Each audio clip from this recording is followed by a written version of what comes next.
Hi everyone, and welcome back to my YouTube channel.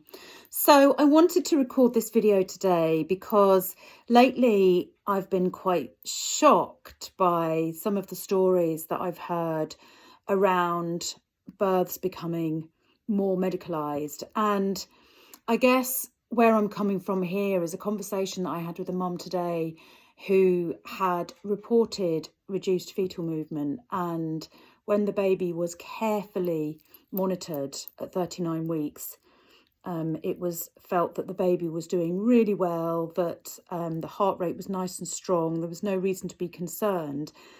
And yet there was still an insistence from the healthcare professionals that an induction should take place. And what resulted was a long, drawn-out induction and an unplanned caesarean.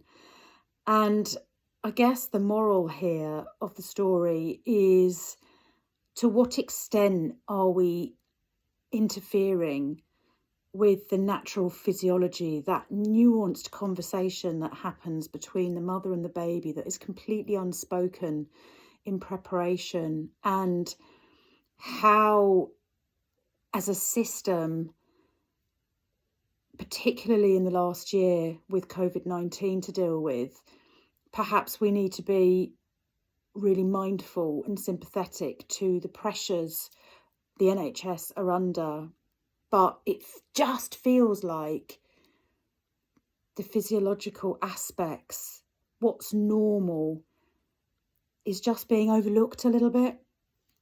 And I wonder whether it's even more important for healthcare professionals to really listen to what's going on and to just trust their instincts, as well as enabling the parents to trust their instincts about what feels right, and maybe to just take a bit more time. And I know that all sounds very easy for me to say in theory, but it does seem to play out in a way that inadvertently doesn't work out necessarily for the best. So, for example, with the case of the induction, perhaps if, as baby was doing fine, they'd monitored mum for a little bit longer, the mum would have had a much more straightforward time of it. But by intervening with an induction, I can see that the healthcare professionals were just trying to mitigate against any possibility.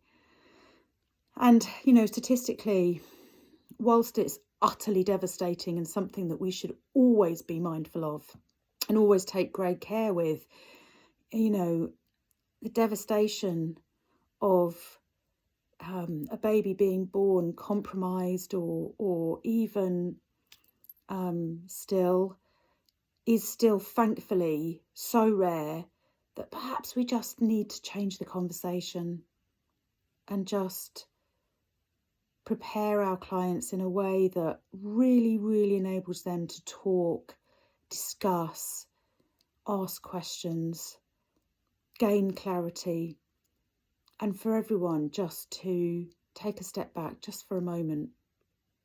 Anyway, so food for thought. Thanks for listening, and see you again soon.